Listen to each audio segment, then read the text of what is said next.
Alright, y'all, welcome to my twisted mind. Hello, I'm Quaylog. For those of you that don't know me and are new to this channel, I've been doing Dark Souls and Bloodborne. I've been doing Soulsborne FromSoft content for like 12 years now, on and off. I work actual jobs between working on this YouTube channel, so I'll go missing for long periods at a time. My upload schedule is like super inconsistent, so apologies in advance, and thank you for all of those who've been supporting me all these years. It means so much that y'all stick around to just hear me scream for like 40 minutes at a time, so thank you so much. This video is going to be largely unedited and it'll be like literally me rambling for 40 minutes, so strap in and get like a snack or work out or go on a walk or do something. But yeah, we're going to talk about the Shadow of the Erdtree DLC. We're going to be talking about the facts, the stuff that we know, and also speculation. We're going to be talking about the map, and I'm going to be talking in depth about some of the stuff that I think we might get elaborated on. So I'll get into that. But first, for those of you that are new to my channel, I want to break down how I break down lore and like what my process looks like, so that way y'all know where I'm coming from when I talk about stuff and why I talk about the things I talk about. So specifically, I do the typical like item description hunt where all of us will be reading item descriptions to get like little tidbits of lore. Another important part is paying attention to dialogue, and then additional allies, NPCs, the celebrant enemies that me and Vati were looking at when we did our short format content for them, were that the celebrants were hanging out with the Godskin Apostle and that they're associated with death and all this other stuff that was going on with them. And then you kind of place where these different factions that they interact with are located on a map. This helps you get like a very strong contextual understanding of like their journey, their trajectory, why they interface with certain NPCs. Like Millicent gets all caught up in this whole journey because her prosthesis is located in the Shaded Castle, and it just so happens to be right near all of the stuff that's happening. It kind of like helps you fill in the blanks when you look at all this information kind of zoomed out a little bit, and that's super helpful. But another thing that I like to do is I like to actually look at like the historical, cultural, mythological evidence for the design philosophy regarding these NPCs or enemies. So in this situation, the celebrants are obviously based off of the Maypole Festival, and I looked into how the Maypole Festival, like what the practices looked like, different cultures that practiced it, because it was Scandinavian and also Celtic. There was like a bunch of iterations on it. I was looking at the Celtic calendar and how it like represented or mimicked our clock that we use when we're in the game. We were just kind of like deep diving a bunch of stuff, but I love this so much because Miyazaki is a sociology major and George R. R. Martin is a historical fiction like freak. So all of his books, not all of his books, he has like a vampire book, but A Song of Ice and Fire is based off of the War of the Roses, and Miyazaki has like referenced specific philosophers, historians, and authors throughout like a bunch of different eras of Western history, which tracks because the university he graduated from, Keio University, used to be a Western Studies university. So it's super interesting. I love to hear what these men have to say about theology and philosophy and religion. It's super fascinating, but I feel like when you look at an in-game story's writing, or you look at a movie's writing, or you look at an interpretation of an actual culture in film or media or whatever, and you look at like what they actually were about, and you can kind of like line them up and see if they mesh well or if they gel well. So like, for example, Miyazaki using the Maypole festivals, how does it fit into like the story of Leyndell Capital and Queen Marika's Age of Gold? How does it fit into it? A lot of the overarching themes between the two have a lot to do with the way that the Roman Catholics viewed a lot of these pagan festivals, and it was actually outlawed right up until the end of the 19th century. So super fascinating. You love to see it because the Godskin Apostle and the celebrants are kind of like camped out outside of the capital, which is like very rebellious of them. It's very, very spooky too, because they're all like death cult related. So very, very cool. Very neat. Oh, and also like Godwin's weird death tree is like right here. and like a death ray bird is right here. So we get like a lot of really, just like a lot of really neat play with the historical fiction and like the really fantastical elements of the world building. But I'm gushing about that enough. What I'm trying to say is that, like, despite the fact that I have like a really in-depth process surrounding like lore interpretation and all that other stuff, I don't have that here. I feel like really out of my element when I make speculation videos because I feel like I don't have enough evidence to support my conclusions, because obviously it's just like impression based at this point. But I'm going to use what little historical and architectural evidence that I have to help support what I'm talking about. So let's dive into that. First, I want to start off with the evidence that we have from interviews. So that way, at the very least, we kind of have a jumping off point when we dive into just like pure speculation dreamland. So according to an interview done by IGN Japan, we got explicit confirmation that Mesmer is Marika's child, and in the article, Miyazaki states that Mesmer is one of Marika's children who does not appear in the main story and is not talked about by the Golden Order or Queen Marika. He'll be on the same level as the Elden Lords in the main story, and we'll find out who he is in the DLC, including why he's not talked about. And I want to thank Gaku3217 for letting me know about the differences between the English article and the Japanese article, because the Japanese article has more explicit information about Mesmer and about the DLC and about like the Briar boss. So a lot of cool little things in that interview, so check that out. I'm going to link it. But we also got confirmation that the DLC image that we were provided does depict Miquella. It's not anybody else, and it's Miquella venturing into the Land of Shadow on Torrent. We'll be following in Miquella's footsteps to figure out what led him there and what his motives are. One hint during the interview is that he's following the trail of Queen Marika and what she did in the Land of Shadow, more specifically that this land is where Queen Marika set foot on her journey to godhood.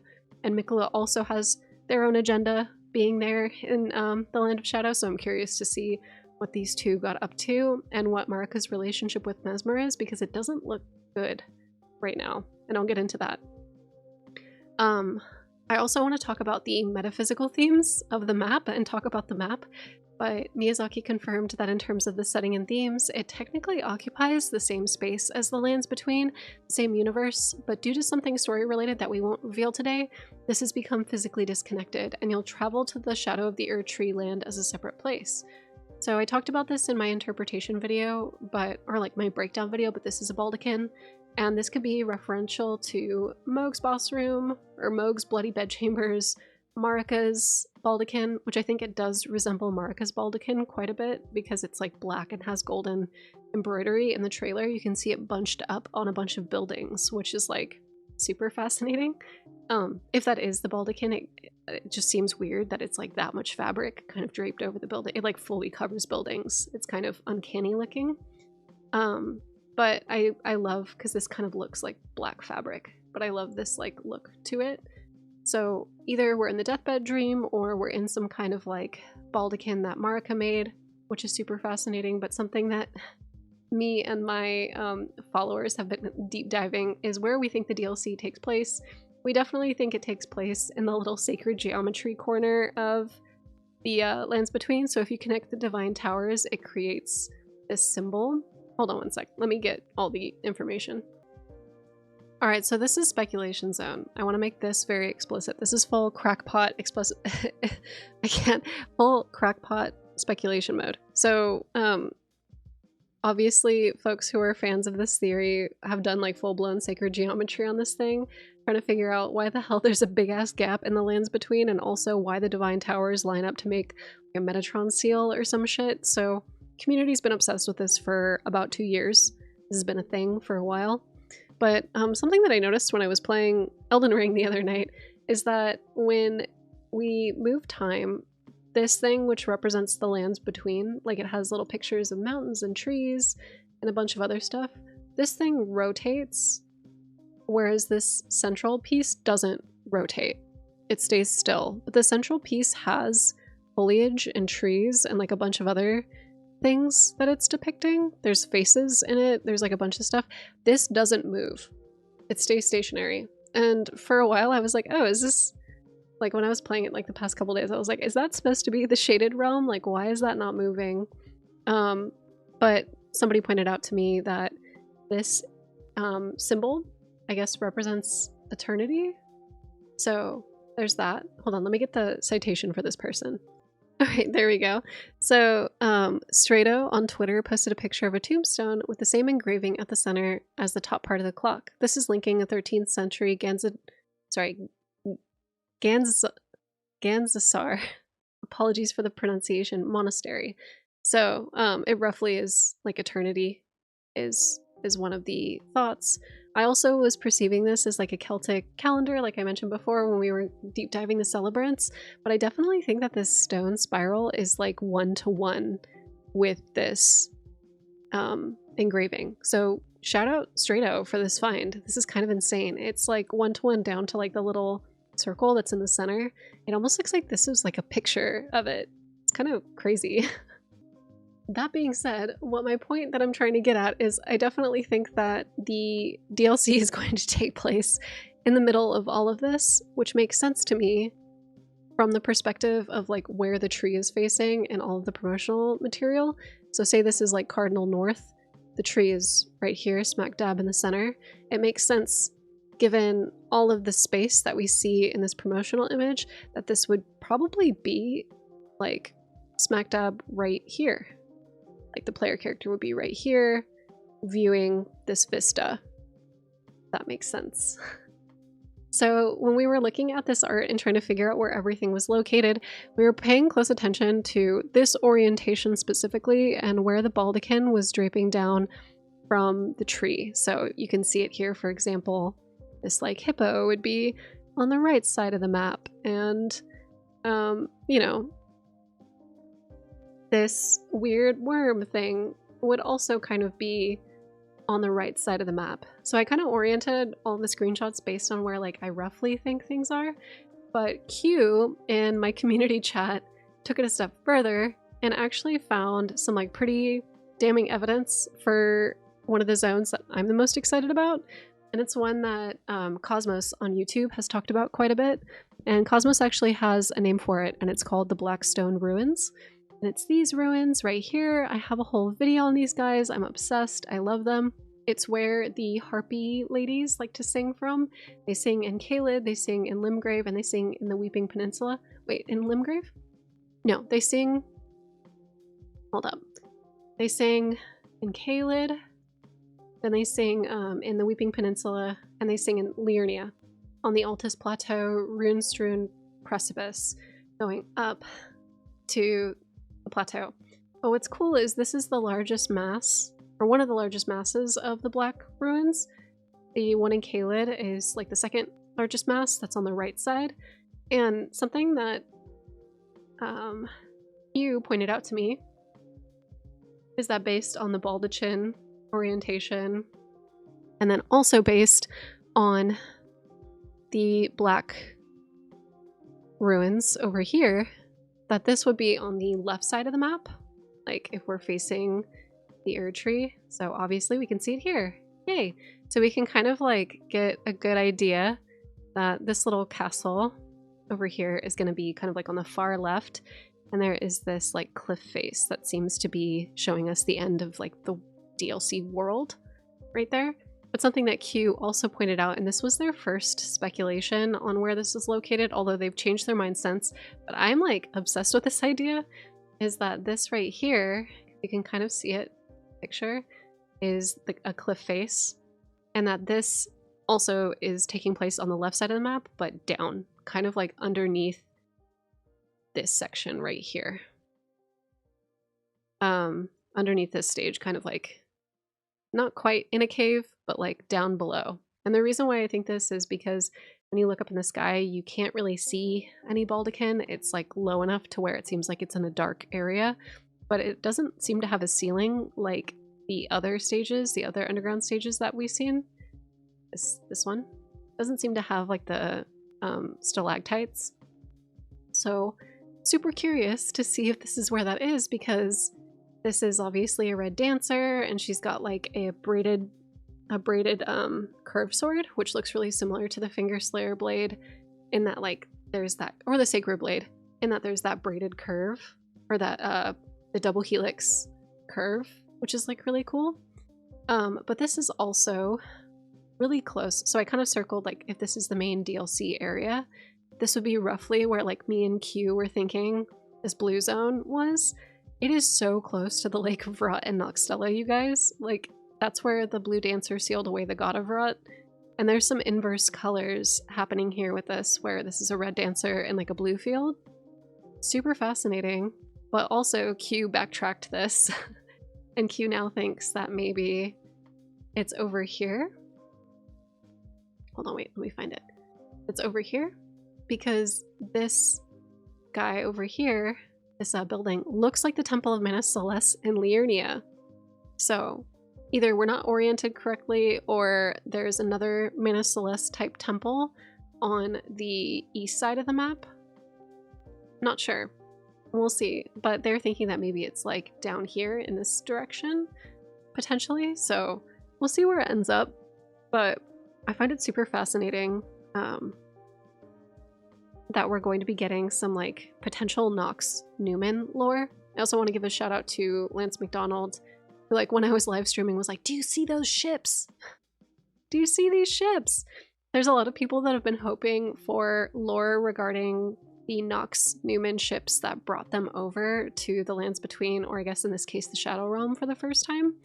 And there's actually in the Old Palace ruins carvings of ships potentially. So it's interesting that we see the back of a couple of large ships. I'm super curious to see if they actually came by sea or if they're like weird airships, or like what the deal is with these. I love to see it. I'm excited about it. I also point out here, Worm is located in this area as well. They share the same flowers. But yeah, that's where I think the DLC is located, guys. I'm fully like cracked out of my mind. But yeah, there's that. And then another point of interest that I want to talk about regarding the map is obviously this looks like a crucible. There's like this liquid hot metal that's like pouring down into a building potentially. And for those of you that have seen my crucible video, I definitely feel that the crucible is quite literally referencing a container that holds liquid hot metal that can cause like materials to heat up and mix together. So things like dragons, which have like multiple features of like different animals, or misbegotten in this instance, there's like that kind of theme happening with the aspects of the crucible. So I've always kind of wondered if the crucible is inside of a tree or if the crucible is a container somewhere. And this building is like super interesting and I want to see it. I want to see it. I want to see what's in there. If it's just like a catch-all for the sap, if there's going to be some Erdtree meteorite lore that we're going to get. I'm still super curious to see if this is Deathroot or if maybe this is what the Erdtree actually looks like, where maybe there's some kind of like growth. I want to know. I want to see. It's going to be really exciting. All the Crucible stuff is so cool. But obviously all of the Crucible era stuff is making a comeback, and a lot of it seems to be more in line with the way that the Crucible was perceived back in Godfrey's era, where it seems like it was celebrated in this land, where we have like the dancing lion guys who, like, at first I was like, is this a mockery or is this in honor? It definitely seems like it's in honor of the Crucible era, because there are statues during the scene where the character's casting that like purple butterfly attack. There's statues of the lion men, so it seems like it's honorific. Definitely seems like there's some like positive Crucible practice, because in Queen Marika's Golden Order, the Crucible is seen as like unholy and impure, but back in the Crucible era, it was seen as pure. I don't think that we're going back in time, however, but I do think that the Shadow Realm has been largely untouched by the changing social attitudes in the Lands Between. So say they were connected at once, then say one, you know, gets shattered and gets affected by the Shattering Wars and gets affected by Radagon's fundamentalism and all the beliefs that come with that. This one is going to develop in a different way. They're both present, but they're both just different now because they've been separated from each other. So I'm curious to see how the Crucible era is going to manifest in this. I want to talk about Volcano Manor because I feel like the Shaded Realm most of it, most of the Shadow Realm, the Shaded Realm, the Realm of Shadows, whatever it's called, most of the NPCs in Mount Gelmir I feel come from there. And I want to talk about the Murray family, which Malay Murray, or Murray, Malay Murray, and Giza Murray, and Tanith. I don't know if she is a Murray, but she has the same visual symbolism about her. They wear the same robes, they have the same kind of face mask, so I think that they're from the same region, but Tanith in particular is from a land far away, according to her item descriptions, and she's not from the lands between. But it's really interesting because in the Shaded Realm, the Shadow Realm, these gladiator have the same kind of mask as Tanith. So I definitely wonder if she is from this place initially, or if the Murray family is also from this place initially, because they ended up becoming Erdtree faithful and ended up becoming Queen Marika's executioners and jailers and torturers. So they do all of Marika's dirty work, and they live in the Shaded Castle, which is like very aptly named, which is like quite funny to me. It's very obvious now, but I wonder if like they're related somehow. Obviously Giza, who is Malay's brother or like cousin or something, ends up joining Tanith and Rykard in Volcano Manor, and Giza makes all kinds of like weaponry and torture devices, and a lot of his weapons, like the Giza wheel, seem to be making up the Virgin Abductors, which is super cool. The Virgin Abductors also kind of resemble Tanith very vaguely. I want to say that the beaded coif around the head is like very damning. It looks a lot like her, but also the fact that there is a lot of this like birthing imagery happening, and she's like weeping, she's crying, she's sad. But Tanith treats Raya like her own daughter, and so I think that there might be something there that is either painful or important to her regarding birth. And this is my own, once again, we're getting into crackpot speculation zone, but I think that this pregnant woman in the painting might be Tanith. This could be a totally new woman. I'm totally okay with that. I'm totally fine with brand new women NPCs. But I think given all of the birthing stuff surrounding her storyline and how she mysteriously leaves her hometown and joins Rykard and seems very passionate about his movement and very dependent about his movement. Like, she really truly believes in his purpose and follows him, but she definitely eats him at the end of her quest line. So I'm curious to see if this is the same woman or if this is a brand new NPC.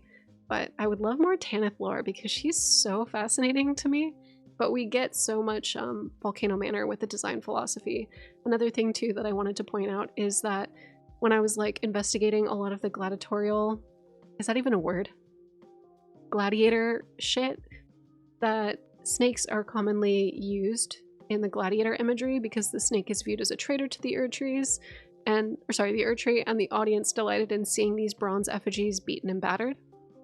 So there's like this imagery about snakes being blasphemous, which I've always known because of Rykard, but this is Godfrey's era. It's like a practice from Godfrey's era, so I was kind of confused with the timeline of that because Rykard and his like whole snake arc is relatively new.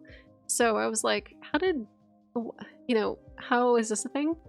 But then when I looked at the Depraved Perfumer tabard, it says that the embroidery on the apron is itself a curse upon the Erdtree, and it depicts a red snake with confirmed 2 heads because there are like forked tongues coming out of them. It looks like there could be a 3rd head, like right here. You guys see it? This little nubby? That could also be the tail too. But I love this tabard. It's like one of my favorite chess pieces in the game, but I've always wondered about it, and these red snakes really damn Mesmer in my eyes. I definitely think that he's associated with the Cardinal First Sin in some way. Maybe he attempted to burn the Erdtree at one point, but I also think that it's like super clear that all of the snake imagery in Godfrey's era and the Gladiator era and within like the symbolism that's used by Leandel, that this is about Mesmer. A lot of this blasphemous traitor stuff, I think it's about our boy, our new boy. So that's really like interesting. I also think too, like, given that Tanith and all these folks seem to be coming from the realm of shadow, that these practices around snake birthing might have originated with Mesmer as well, or like the worship of Mesmer. I also want to point out some really like interesting architecture that is in both the realm of shadow and in Volcano Manor. So Rob, my friend Rob, who also is like a historian and somebody who refurbishes like photographs for a living, just like the most awesome person ever, is sharing some architectural stuff with me. But he said, I thought I would share these with you. The first two images are Solomonic columns, seen almost exclusively in early Christian and papal architecture, as well as in the Revival and Baroque architecture, supposedly to imitate the pillars of the Second Temple in Jerusalem. So these ones are more of the traditional, like smooth style pillars that Rob is talking about, but these ones that are really ornate and floral are the Baroque Revival versions of those. So y'all have seen these before. Obviously, with all of the DLC marketing that's been out there, these are all over some of the fields, but they're also outside of this temple that's like over here. Then the Baroque Revival stuff is all up in Volcano Manor. So it's really interesting that they don't even reuse assets. They explicitly use both the original style of the Jerusalem temples and the original style that's supposed to invoke the memory of the Second Jerusalem temple, and then the Baroque style that is like the really modern, ornate version of that, which Rykard's whole thing is Baroque. His whole manor is like relatively modern, so it's really cool to see this differentiation popping up. But another thing Calix actually found when researching these columns is that Peter's baldachin includes Solomonic pillars, which is super cool. So that we have like an actual like baldachin, historic baldachin in architecture. Super fucking fascinating. Love to see it. Another thing I want to point out too is that Little Church Lore pointed out that a lot of the metal that is used by the Marai family to make their inventions is really just squashed up people. They found this like broken down abductor virgin in like, I think Volcano Manor or somewhere. You can find it and you can like see it stripped down without all of its like armor plating on. But it's super like crazy. All this stuff is all over Volcano Manor, so it kind of invokes like some of this imagery. Like they're definitely lumping a bunch of people together and burning them.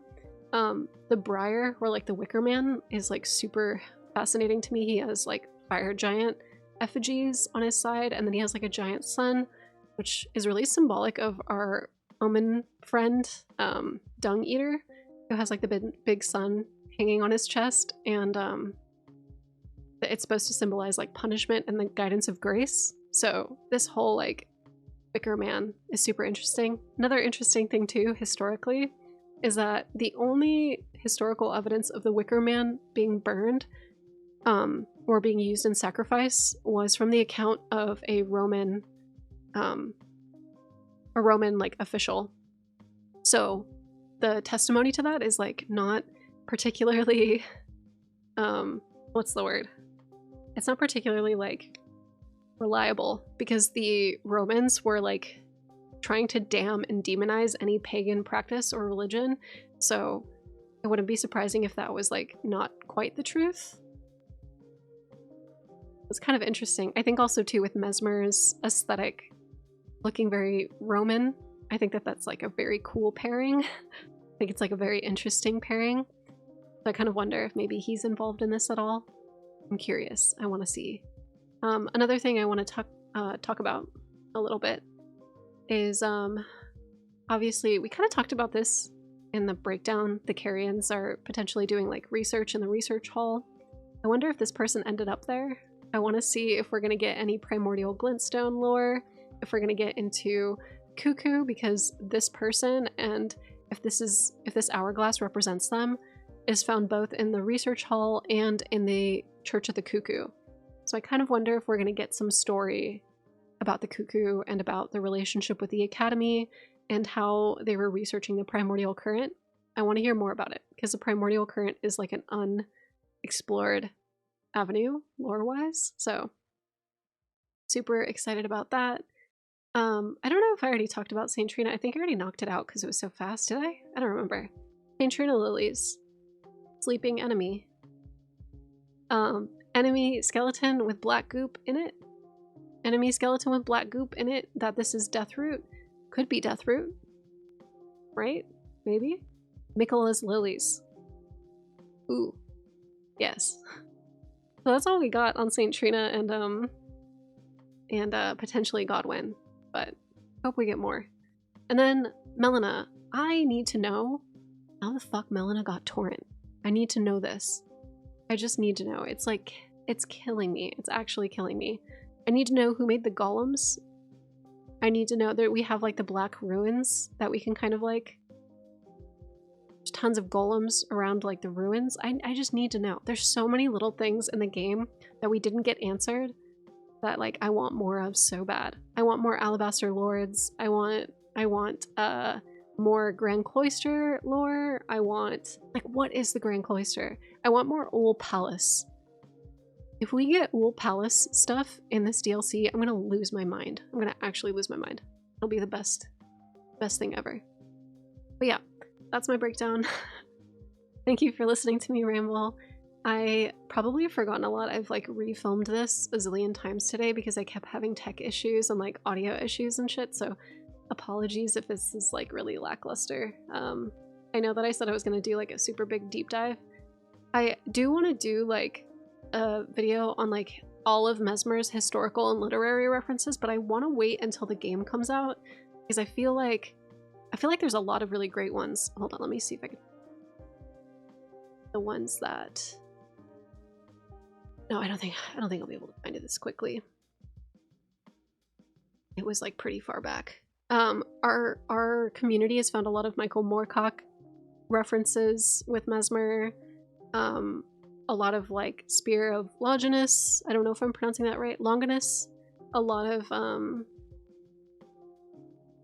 Roman Tyre. A lot of inspiration. There's a lot of people that have been throwing up myths regarding like his snake.